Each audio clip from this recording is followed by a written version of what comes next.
श्री राम जय राम जय जय राम, श्री राम जय राम जय जय राम। जय श्री हरि, जय श्री राम, जय बजरंगबली। बांधवों यानी प्रभु, आप लोगों ने श्री आनंद रामायण के सारकांड के 7वें सर्ग के द्वितीय भाग में श्रवण किया कि खरदूषण तथा तिरसरा का वध, सीता का 3 रूप धारण करना, रावण का मारीच से सीता हरण के लिए कहना, मारीच का कपट मृग बनकर सीता को मोहित करना, यहाँ तक आप लोगों ने श्रवण किया। अब 7वें सर्ग के तृतीय भाग में आप लोग श्रवण करेंगे रावण का भिक्षुक वेश बनाकर सीता का हरण करना, रावण का भिक्षुक वेश बनाकर सीता जी का हरण करना। पंचवटी के तीर्थों का वर्णन भी है। पार्वती द्वारा श्री राम के ईश्वरत्व की परीक्षा, श्री राम का सबरी के आश्रम में गमन, उसके बाद ऋष्यमुख पर्वत की ओर प्रस्थान, ये सब प्रसंग आप सुनेंगे। लेकिन प्रभु, श्रवण के पहले आप लोगों से नम्र निवेदन है, आपने अगर मेरे YouTube channel Sanatan Darshan with Dinesh को सब्सक्राइब नहीं किया है तो ज़रूर सब्सक्राइब कर देंगे, बेल आइकन को जरूर दबा देंगे, वीडियो को देखकर शेयर कमेंट और लाइक अवश्य करेंगे। जय श्री प्रभु, जय श्री राम। तो आगे का प्रसंग आपके सामने है, ध्यानपूर्वक इसका श्रवण करें। जब सीता जी के कहने पर लक्ष्मण जी लाचारी में श्री राम को खोजने के लिए उद्यत हुए तो उन्होंने धनुष से सीता जी के चारों ओर एक रेखा खींच दी और उनसे विनती की, हे माता, आप प्राणों के कंठ तक आने पर भी इस रेखा को लांघिएगा नहीं। ऐसा कहकर लक्ष्मण जी ने पंचवटी के बाहर श्री सीता जी के चारों ओर अपने धनुष की नोक से खाई के समान एक रेखा खींच दी। फिर सीता जी को प्रणाम कर वे चुपचाप शीघ्र वहाँ से निकल पड़े। उनके जाते ही रावण एक भिक्षुक का रूप धारण कर पंचवटी में कुटिया के द्वार पर उस रेखा के बाहर आकर खड़ा हो गया और नारायण नारायण कहने के बाद वह चुप हो गया। उसके बाद वे छाया रूपी सीता उस भिक्षुक को भिक्षा प्रदान करने के लिए कुटी के द्वार पर खड़ी हो गई और हाथ को लंबा कर भिक्षा लो, इस प्रकार से कहने लगी। तब वह भिक्षुक पुनः बोला, तुम्हारे द्वारा भीतर से दी गई इस भिक्षा को मैं स्वीकार नहीं करूँगा। यदि तुम राम के गृहस्थ धर्म की रक्षा करना चाहती हो तो इस रेखा को पार कर मुझे भिक्षा प्रदान करो। उस भिक्षुक के ऐसे वचन सुनकर कहीं पाप न लगे, इस भय से सशंकित हो सीता ने उस रेखा के बाहर अपना बायां पैर रखकर और अपना हाथ बढ़ाकर जो ही उस श्रेष्ठ भिक्षा को ग्रहण करो ऐसा कहा, त्यों ही दशानन रावण ने उन्हें पकड़ लिया और अपना भिक्षु रूप छोड़कर अपने यथार्थ रूप में आकर, यानी अपना जो रूप था असली रूप में आकर रथ पर सीता को बैठाकर वह वापस लौट चला। वह जब बड़े वेग से जा रहा था कि तभी जटायु ने उसे देख लिया। पक्षीराज जटायु ने रावण के साथ भीषण युद्ध किया। जटायु ने अपने पंजों तथा मुख से उनके श्रेष्ठ रथ को चूर चूर कर दिया और उसके विशाल धनुष को तोड़ डाला, उसके दसों मुकुटों को काट डाला और उसके शरीर को जर्जर बना दिया। रावण के शरीर को जटायु ने जर्जर बना दिया। वह रावण को मूर्छित कर सीता को वापस ले जाने के लिए जो ही उद्यत हुआ, उसी समय रावण सचेत हो उठा और उसने अपने पैर से जटायु पर आघात किया। क्रोध में आविष्ट हो दोनों एक दूसरे पर प्रहार करने लगे। अंत में जटायु अपने मुख से रक्त का वमन करता हुआ भूमि पर गिर पड़ा। तब रावण पुनः आकाश मार्ग से सीता को लेकर चल पड़ा। राम राम इस प्रकार चिल्लाते हुए सीता नीचे की ओर देखने लगी, विमान से नीचे की ओर देखने लगी। उन्होंने अपने उत्तरीय वस्त्र में अपने आभूषणों को बांधा और मार्ग में नीचे एक पर्वत की चोटी पर बैठे हुए 5 वानरों को देखा तो उन्होंने उन वानरों के पास उन आभूषणों को नीचे गिरा दिया ताकि रघुत्तम श्री राम को सीता हरण की जानकारी हो जाए। रावण ने सीता को लंका में ले जाकर अशोक वाटिका में रखा और अपने को स्वीकार करने के लिए बार बार कहा कि मुझे स्वीकार कर लो, लेकिन सीता ने कुछ भी उत्तर नहीं दिया। तब सीता की रक्षा के लिए हजारों राक्षसियों को वहां नियुक्त कर रावण अपने भवन में चला गया।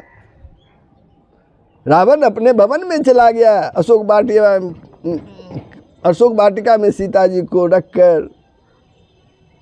इधर वर्मा जी के कहने पर देवराज इंद्र ने एक बार सेवन कर लेने से वर्ष पर्यंत तुष्टि देने वाले पायस को लाकर, खीर को लाकर एकांत में सीता जी को प्रदान किया। इससे सीता को बड़ी प्रसन्नता हुई। सीता जी ने उस खीर पायस में से कुछ पायस श्री राम और तथा लक्ष्मण के नाम से निकाला, कुछ पायस देवताओं को समर्पित किया, कुछ अतिथियों के निमित्त निकाला और कुछ पायस गौओं तथा पक्षियों को दिया, कुछ भाग त्रिजटा को दिया। इस प्रकार सबको निवेदित करने के बाद जो पायस शेष बचा था उसे श्री जानकी जी ने स्वयं ग्रहण किया और उस खीर को जानकी जी ने स्वयं ग्रहण किया। रावण ने अपने मंत्रियों आदि से परामर्श करके 16 राक्षसों को श्री राम को मारने के लिए भेजा, किंतु कवंद ने उन्हें मार्ग में ही खा डाला। पंचवटी में गोमती नदी के तट पर श्री राम के बाण से भयभीत होकर वह कपट मृग बना मारीच जहाँ जहाँ भी गया वहाँ वहाँ अनेक नाम वाले प्राचीन तीर्थ बन गए। वह मारीच जहाँ जहाँ गया वहाँ वहाँ अनेक नाम वाले प्राचीन तीर्थ बन गए। दौड़ते हुए उसका जहाँ नुपुर गिरा था गोमती के तट पर, उसी स्थान पर नुपुर नामक बहुत बड़ा ग्राम बस गया। राम के बाण के प्रहार से जहाँ पर भी वह चंचल नेत्रों वाला मृग गिर पड़ा था वह स्थान चापल्य ग्राम के नाम से विख्यात हो गया। गोदावरी नदी के किनारे राम के बाण से आहत होकर जिस पथरीली भूमि पर गिरकर वह मृग मरा था उसका चिन्ह लोगों को आज भी दिखाई देता है। श्री लक्ष्मण जी के द्वारा वह पंचवटी के चारों ओर धनुष की नोक से जो रेखा खींची गई थी वह आज भी भयावह नदी के रूप में स्पष्ट दिखाई पड़ती है। उस पाषाण भूमि में रावण के द्वारा रखे हुए विशाल पैर का बहुत बड़ा गड्ढा आज भी शेष जनों को दिखाई पड़ता है। श्री राम का खरदूषण आदि के साथ जब युद्ध हुआ था उस समय पंचवटी में जिस गुफा में श्री राम ने सीता को गुप्त रूप में छिपाया था वह गुफा आज भी दिखाई देती है। शंकर जी बोले, हे पार्वती,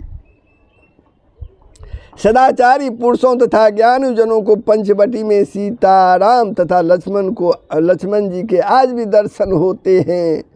इसके विपरीत अज्ञानी जनों को वहाँ पत्थर ही पत्थर दिखाई पड़ते हैं। गौतमी नदी के तट पर श्री राम जी द्वारा बनाया गया तथा सीता एवं लक्ष्मण के द्वारा परिष्कृत तीर्थ राम तीर्थ नाम से प्रसिद्ध है और आज भी लोगों को उस तीर्थ के दर्शन होते हैं। श्री राम ने देवी सीता के साथ जिस पर्वत के ऊपर शयन किया था। श्री राम ने देवी सीता के साथ जिस पर्वत के ऊपर शयन किया था वह तीर्थ राम सयागिरी के नाम से प्रसिद्ध है। वह तीर्थ राम सयागिरी के नाम से प्रसिद्ध है। उस स्थान के तृण आज भी सया के समान दिखाई पड़ते हैं। इधर श्री राम ने लक्ष्मण को अपने पास आया देखकर और सीता के द्वारा कहे गए वचनों को सुना। लक्ष्मण ने यह सब बात आंसू बहाते हुए और अत्यंत अधीर मन से कही। उस समय चारों ओर होने वाले अत्यंत भयंकर अपशकुनों को देखकर श्री राम अत्यंत व्याकुल होकर जब पंचवटी वापस आए तो वहाँ उन्होंने सीता को नहीं देखा। तब भगवान श्री राम ने लोगों को दिखाने के लिए नरलीला करते हुए एक समान मनुष्य की भांति इधर उधर सर्वत्र सीता को खोजना प्रारंभ किया। खोजते खोजते उन्होंने मरणासन गिद्धराज जटायु को देखा। तब पक्षीराज जटायु के मुख से रावण के द्वारा हरण की गई प्रिया सीता का समाचार जाना। उसके बाद जटायु का देहावसान हो गया, जटायु की मृत्यु हो गई। श्री राम ने जब उनका आदर पूर्वक दाह संस्कार किया, उनकी शांति और संतुष्टि के लिए उन्होंने पक्षी धर्म के अनुसार पिंडदान आदि क्रियाएं की और फिर स्नान करके रघुत्तम श्री राम प्रभु होकर भी एक मूढ़ मनुष्य के भांति सीता जी को खोजते हुए दक्षिण दिशा की ओर चल पड़े। सीता के न रहने पर उन्होंने कुशों से सीता की प्रतिकृति बनाकर अग्निहोत्र संपन्न किया। भगवान शिव फिर बोले, हे देवी, पूर्व काल में उसी समय तुमने मुझसे कहा, हे प्रभु, आपके द्वारा जिस राम नाम का नित्य निरंतर जप किया जाता है वही राम आज स्त्री के विरह में एक मूर्ख मनुष्य की भांति बन बन भटक रहा है, इसे आप स्वयं देख लें। देवी, तब तुम्हारे इस प्रकार के वचन सुनकर मैंने उस समय तुमसे कहा था, हे पार्वती, ये राम साक्षात महाविष्णु हैं। हे पार्वती, ये राम साक्षात महाविष्णु हैं। सभी लोगों को शिक्षा देने के लिए पृथ्वीलोक में अवतरित हुए हैं और इसी कारण वन वन में एक अज्ञानी मनुष्य की भांति भ्रमण कर रहे हैं। वन वन में एक अज्ञानी मनुष्य के भांति भ्रमण कर रहे हैं। ये अपने चरित्र द्वारा यह शिक्षा दे रहे हैं कि मनुष्य को यह चाहिए कि वह सदैव स्त्री पर आसक्ति रखना छोड़ दे, सदैव स्त्री पर आसक्ति रखना छोड़ दे, क्योंकि स्त्री पर आसक्ति विषयक दुख इसी प्रकार भ्रम में डाल देता है। सब लोगों को इसी बात को दिखाने के लिए वे वन वन में भटक रहे हैं। मेरे इस प्रकार कहने पर तुम्हें मेरी बातों का पर विश्वास नहीं हुआ और तुम राम के ईश्वरत्व की परीक्षा के लिए तत्पर हो गई। उसके बाद तुमने उस समय सीता का रूप धारण कर लिया और तुम श्री राम के समीप उस वन में गई। तुमने उनसे यह बात कही, कमल पत्र सदृश विशाल नेत्र वाले हे राम, अपने सामने खड़ी मुझ सीता को देखो, यहाँ आओ, मेरे साथ क्रीड़ा करो और सुख प्राप्त करो। तुम्हारे कथन को सुनकर श्री राम ने हंसते हुए कहा, मैं आपको जानता हूँ कि आप कौन हैं। आप सीता नहीं हैं, यह मैं भली भांति जानता हूँ। आप सीता का रूप धारण करके इस वन में मुझे क्यों भ्रम में डाल रही हैं। इस प्रकार से राम ने जब उनसे बार बार कहा, तब तुमने मेरे द्वारा कही गई बात को सत्य मानकर श्री राम के वास्तविक स्वरूप को जाना। तब तुमने श्री राम को प्रणाम किया और बार बार उनकी प्रार्थना करते हुए क्षमा मांगी। उसके बाद तुम कैलाश पर्वत के निर्मल शिखर पर मेरे पास लौट आई, जहाँ पर श्री राम ने तुमसे यह पूछा था कि आप कौन हैं। आपके नाम वाली अंबिका तो दंड कवन में है। यह सुनकर तुम लज्जित हुई। जिस स्थान पर यह लज्जित होने वाली घटना घटित हुई है वह स्थान लज्जापुर नाम से प्रसिद्ध नगर हो गया। वह स्थान लज्जापुर नाम से प्रसिद्ध हो गया। उसके बाद वे श्री राम और लक्ष्मण दक्षिण दिशा की ओर चल पड़े। उन्होंने मार्ग में अनेक भयंकर राक्षसों का वध किया। उसके बाद उसी अरण्य में कबंध ने उन दोनों को पकड़ लिया। उस कबंध के हाथ एक एक योजन लंबे थे। उसे सिर से विहीन देखकर श्री राम लक्ष्मण उसके दोनों हाथ काट डाले। उसके बाद उसने दिव्य रूप धारण कर लिया और प्रणाम करके श्री राम से कहने लगे, पूर्व काल की बात है, मैं गंधर्वों का राजा था। कबंध जो अपनी कहानी कहने लगे, पूर्व काल की बात है, मैं गंधर्वों का राजा था। ब्रह्मा जी के वरदान से मैं किसी के लिए भी बद्ध नहीं था। इसी अभिमान में आकर एक दिन मैंने मुनीश्वर अष्टावक्र को देखा तो उनके 8 जगह से टेढ़ा कुरूप शरीर को देखकर मुझे हंसी आ गई। तब मुनि ने राक्षस हो जाओ ऐसा शाप मुझे दे दिया। मेरी प्रार्थना करने पर पुनः मुझसे बोले, त्रेता युग में जब श्री राम और लक्ष्मण तुम्हारे जोजन भर लंबे हाथ को काट डालेंगे तब तुम इस शाप से मुक्त हो जाओगे। उसके बाद मैं राक्षस हो गया। हे राम, एक दिन मैंने देवराज इंद्र पर आक्रमण कर दिया। उन्होंने भी क्रुद्ध होकर बल से मेरे सिर पर प्रहार किया, जिसके परिणाम स्वरूप क्षण भर में ही मेरा सिर तथा दोनों पांव मेरे पेट में प्रविष्ट हो गए, पेट में समा गए। ब्रह्मा जी के वरदान के प्रभाव से वज्र से प्रहार होने पर भी मेरी मृत्यु ना हुई। तब मैंने देवराज इंद्र से प्रार्थना की कि मुख के न रहने पर मैं जीवित कैसे रहूँगा। तब मेरे ऊपर कृपा करते उन्होंने कहा, तुम्हारे पेट में ही तुम्हारा मुख होगा और तुम्हारे हाथ शीघ्र ही जोजन भर लंबे हो जाएंगे। तब से लेकर मैं यहाँ पर जो कोई भी मेरे हाथों की पकड़ में आ जाता है उसे मैं खा जाता हूँ।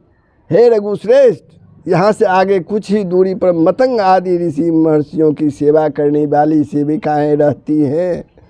आप वहाँ जाकर सबरी से मिलें। हे रघुनंदन, वे आपको सीता के विषय में बताएगी। श्री राम ने ऐसा कहकर और उन्हें प्रणाम कर वह प्रसन्नतापूर्वक देवलोक को चला गया। उसके बाद श्री राम और लक्ष्मण सबरी के पास गए। उन्होंने भी उत्तम उत्तम वन्य फलों और पुष्पों से उनकी सेवा पूजा की। तदंतर चिता में आरोहण के लिए उद्धत सबरी ने प्रसन्न होकर श्री राम से कहा, हे राम, आगे ऋष्यमुख पर्वत है, वहाँ पर बनराज सुग्रीव अपने मंत्रियों के साथ रहता है। आप उनके साथ मैत्री कीजिए, दोस्ती कीजिए, उससे आपको सीता का पता लगेगा। हे राम, यहाँ से आप कुछ आगे जाइए, वहाँ पंपा नामक एक सरोवर है, एक तालाब है। उस सरोवर के किनारे विविध फलों वाले वृक्ष लगे हैं। आप उनके फलों का सेवन करें और जल ग्रहण करें, जल पिए। उसके बाद सुग्रीव से मिलने जाएं। ऐसा कहने के बाद सबरी ने श्री राम को प्रणाम किया और अग्नि में प्रविष्ट हो गई। श्री राम के दर्शन से वे मुक्ति प्राप्त कर वैकुंठ लोक में चली गई। तब श्री राम लक्ष्मण के साथ धीरे धीरे चलते हुए पंपा सरोवर गए। वहाँ उन्होंने विविध फलों का सेवन किया और जल पिया। उसके बाद उन्होंने धीरे धीरे ऋष्यमुख पर्वत की ओर प्रस्थान किया। सर्वत्र वनों की शोभा देखते हुए सीता जी के विषय में सोचने लगे। तो बंधुओं, श्री आनंद रामायण के सारकांड के 7वें सर्ग का समापन है। आप लोगों को कैसा लगा कमेंट के माध्यम से बताएंगे। जय श्री हरि, जय श्री राम, जय बजरंगबली। सबका भलाई होगा, पूरे विश्व का कल्याण होगा। यही सनातन धर्म का मूल तत्व है। जय श्री हरि।